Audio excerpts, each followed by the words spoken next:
नमस्कार, मैं हूं देवेंद्र गांधी और आप देख रहे हैं अभी अभी ब्रेकिंग खबर। कहीं छपेगी या नहीं छपेगी कुछ कह नहीं सकते।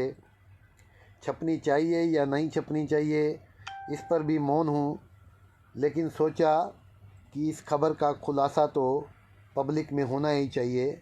बड़ी चर्चा थी कल शाम से कि दो पत्रकारों को अरेस्ट कर लिया गया है एक मामले में, एक सरकारी अफसर से ब्लैकमेलिंग के आरोप में।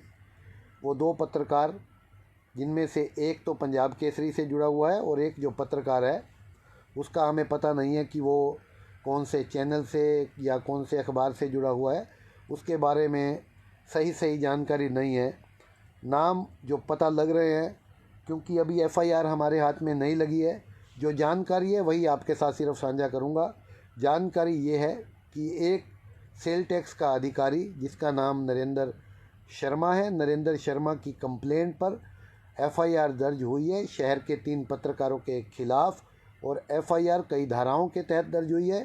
धारा 120 भी है, 420 भी है और एक्सटॉर्शन का मामला भी है। रात को सीआईए स्टाफ ने, सीआईए 2 स्टाफ ने और सिविल लाइन पुलिस ने संयुक्त रेड मार करके 2 पत्रकारों को पकड़ा है, जिसमें से 2 पत्रकारों के पास से 4 लाख रुपए की जो राशि है जो वसूली गई थी अवैध तौर पर, वो बरामद कर ली गई है। जी हाँ, 2 पत्रकारों से 4 लाख रुपए की रकम बरामद कर ली गई है। और ताज़ा अपडेट ये है कि उन दोनों पत्रकारों को पुलिस ने 4 दिन के पुलिस रिमांड पर लिया है। यानी अभी कुछ और खुलासे, कुछ और बातें पुलिस उगलवाने की कोशिश कर सकती है। और ये क्या और चीज़ें हो सकती हैं वो बाहर नहीं आई हैं, क्योंकि पत्रकारों से जुड़ा हुआ मामला है। और इसलिए पुलिस भी पत्रकारों को जो जानकारी है वो छन छन करके दे रही है। जो जानकारी उभरती जो जानकारी है वो यही है कि 2 पत्रकार हिरासत में और एक अन्य पत्रकार को पकड़ने के लिए कई टीमें यहाँ से लगी हुई हैं, रवाना कर दी गई हैं। दोस्ताना संबंध पत्रकारिता में हमारे सभी के साथ रहते हैं, रहने भी चाहिए। लेकिन ये जो पत्रकारिता में काला अध्याय जिसको हम कहें शुरू हुआ, या ये जो स्थिति सामने आई पत्रकारों द्वारा एक अधिकारी को ब्लैकमेल करने की और उससे लाखों रुपए ऐंठने की, क्योंकि अभी एफआईआर मैंने बताया कि हमारे पास नहीं है, तो एफआईआर होती सामने तो मैं नाम भी आपको बता देता। मैं इतना बता पा रहा हूँ आपको कि एक पत्रकार पंजाब केसरी से जुड़ा हुआ है और उनका नाम भी बता देता हूँ। उनका नाम है विनीत पांडे और एक गुरजीत सिंह जो हैं वो पत्रकार इस समय पुलिस की कस्टडी में है। हो सकता है कई पत्रकार साथियों को ये खबर अच्छी ना लगे, क्योंकि कई बार पत्रकारिता के मंच पर हम मिलते जुलते हैं तो कईयों को इस बात की तकलीफ़ हो सकती है, भाई आप लोगों ने खबर क्यों चलाई। जब खबर है तो खबर चलानी भी चाहिए। खबर फ़िलहाल यही है कि 3 पत्रकारों के खिलाफ एक्शन मोड में पुलिस, 2 गिरफ्तार, 4 लाख रुपए की रिकवरी, एक की तलाश में रेड। सच्चाई हकीकत हम जानते नहीं हैं, सिर्फ इतनी बात सामने आ रही है कि एक पूर्व अधिकारी ने जो सेल टैक्स विभाग में था, नरेंद्र शर्मा, उसने एक कंप्लेंट पुलिस को दी जिसमें एक्सटॉर्शन का आरोप लगाया गया। एक्सटॉर्शन के आरोप वैसे पत्रकारों पर लगते ही रहते हैं, कोई इसमें नई बात नहीं है। लेकिन इस मामले की जो बड़ी बात है वो ये कि एक पत्रकार के पास से 4 लाख रुपए की रिकवरी हुई है। और रिकवरी होने के बाद आप ये मान कर के चलिए वो इस मामले से बच नहीं सकते। अगर कहीं से रिकवरी हो जाती है तो फिर आरोप जो हैं वो पुख्ता हो जाते हैं, क्योंकि 4 लाख रुपए की रकम छोटी रकम नहीं है, छोटा अमाउंट नहीं है 4 लाख रुपए का। और 4 लाख रुपए की रकम जब रिकवर पुलिस ने की है, हालांकि हमें ये उम्मीद थी कि पुलिस जब इन पत्रकारों को इस तरह के जब पुलिस मामले पकड़ती है तो पत्रकारों को अमूमन बुला करके एक प्रेस कॉन्फ्रेंस करती है, पुलिस बताती है कि हमने इस आरोप में इस आदमी की शिकायत पर इस तरह से यहाँ से पकड़ा है, यहाँ से रिकवरी की है। लेकिन अभी तक इस तरह की कोई बात नहीं आई। लेकिन पुलिस जो हमें बता रही है वो यही कि 2 पत्रकारों को रात को गिरफ्तार किया था, सीआईए 2 ने मिल कर के और सिविल लाइन थाने ने मिल कर के, और एक पत्रकार की तलाश पुलिस कर रही है। पुलिस ने हालांकि उस पत्रकार के घर भी छापेमारी की थी।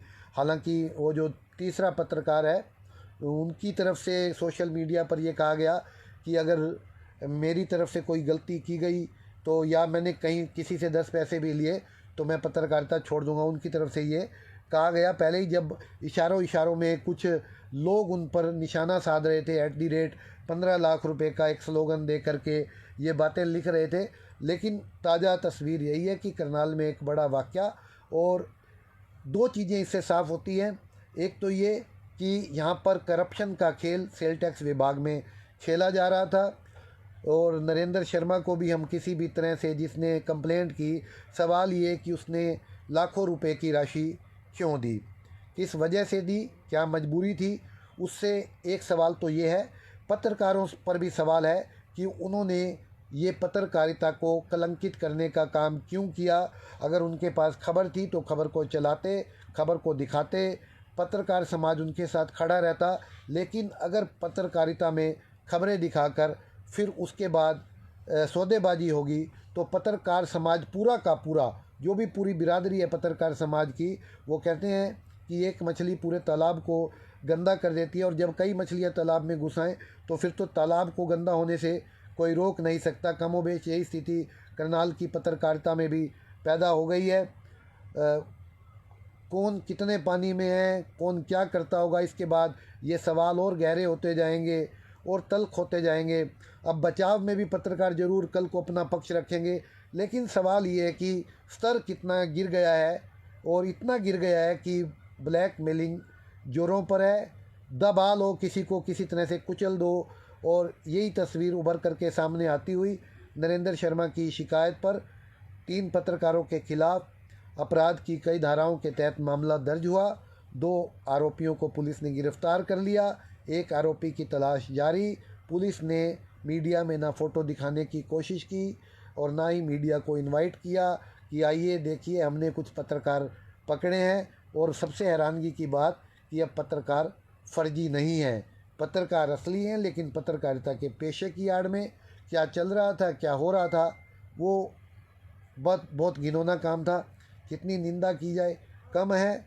और यही बताने के लिए डेमोक्रेसी का चौथा स्तंभ, मैंने पहले भी कई बार कहा, डेमोक्रेसी का चौथा स्तंभ धीरे धीरे धाराशायी होता जा रहा है। कोई हक नहीं बनता कि हम गलत चीज़ों पर इस तरह से, अगर हम खुद गलत हैं, और हमें कोई हक नहीं बनता कि हम गलत चीज़ों पर सवाल उठाएं। अगर हम खुद ही गलत हैं, अगर हम खुद सही हैं, पाक साफ़ है, तभी हमें हक बनता है किसी की पीड़ा, किसी का दर्द, किसी मजलूम पर होता हुआ अत्याचार वो दिखाया जाए। पहले हमें अपना दामन साफ़ करना होगा। ये प्रकरण खुद हमारे लिए भी नसीहत है, और एक बार फिर से पत्रकार समाज को सोचना होगा, एकजुट होकर के बैठ कर के सोचना होगा कि किस तरफ जा रहा है मामला, और क्यों कुछ लोग जो है पत्रकारिता को बदनाम करने के, ये एक पेशा, क्रांति का पेशा, मजदूर की, कुचले हुए की, मजलूम की आवाज़ को उठाने के लिए ये पेशा खुदा ने, ईश्वर ने हमें बख्शा है। ईश्वर ने ये सोच करके हम पर हमें ये कला दी, या ईश्वर ने ये सोच करके हमें ये फ़न दिया, या हमें ये ताकत दी, हमें ये साहस दिया कि हम गरीब आदमी की, मजलूम आदमी की, पिछड़े आदमी की, पीड़ित आदमी की आवाज़ को उठा सकें। लेकिन अगर हम पीड़ित आदमी की आवाज़ को उठाते उठाते एक ऐसे दौर पर पहुंच जाएंगे जहां हमें लोग कहेंगे कि बिकाऊ माल है, इन्हें ख़रीद लिया जाए, आदमी चाहे 2 रुपये में बिके, 2 लाख में बिके, 20 लाख में बिके, बिकाऊ तो बिकाऊ ही होता है। बहरहाल इसके अलावा तो मैं कुछ कहना नहीं चाहूँगा। लेकिन यही तस्वीर उभर करके सामने आती हुई, और बहुत पीड़ा होती है। बहुत सारे लोगों के फ़ोन आ रहे थे कि क्या आप अपनी ये खबर दिखाओगे या नहीं दिखाओगे। दबाव भी होता है पत्रकारों का, यार अपनी बिरादरी के लोग हैं, ऐसी कैसी बिरादरी हो सकती है हमारी जिसमें इतना बड़ा फ़र्क हो, जिसमें इतनी बड़ी रेखा हो कि एक तरफ कौरवों का वंश हो, एक तरफ पांडवों का वंश हो। कैसा हो सकता है ये कि इस चीज़ को दबा दिया जाए। मुझे लगता है कि अब दबाने से बात नहीं बनने वाली। सच्चाई मैं भी नहीं जानता, लेकिन जिन लोगों से 4 लाख रुपए की रिकवरी हुई है वहाँ तो मामला गोलमोल ज़रूर है। अब एक पत्रकार अगर कोर्ट से कोई रिलीफ लेके आता है या नहीं लेके आता है, या पुलिस उसे पकड़ लेती है, तो उसके बाद ही सारी चीज़ें और भी साफ़ हो पाएंगी।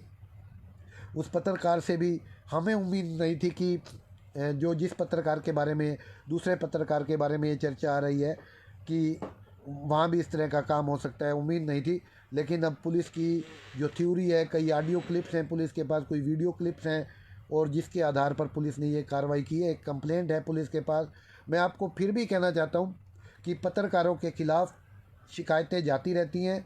इस तरह की जब किसी के ख़िलाफ़ खबरें चलाते हैं तो एक्सटॉर्शन के आरोप पत्रकारों पर लगते रहते हैं। ज़रूरी नहीं है कि सभी आरोप सही हों या सभी आरोप सही पाए जाते हों। बहुत बार ऐसा होता है कि प्रेशर बनाने के लिए भी इस तरह के आरोप लगाए जाते हैं। अब इस मामले की सत्यता का पता तो जांच के बाद लगेगा।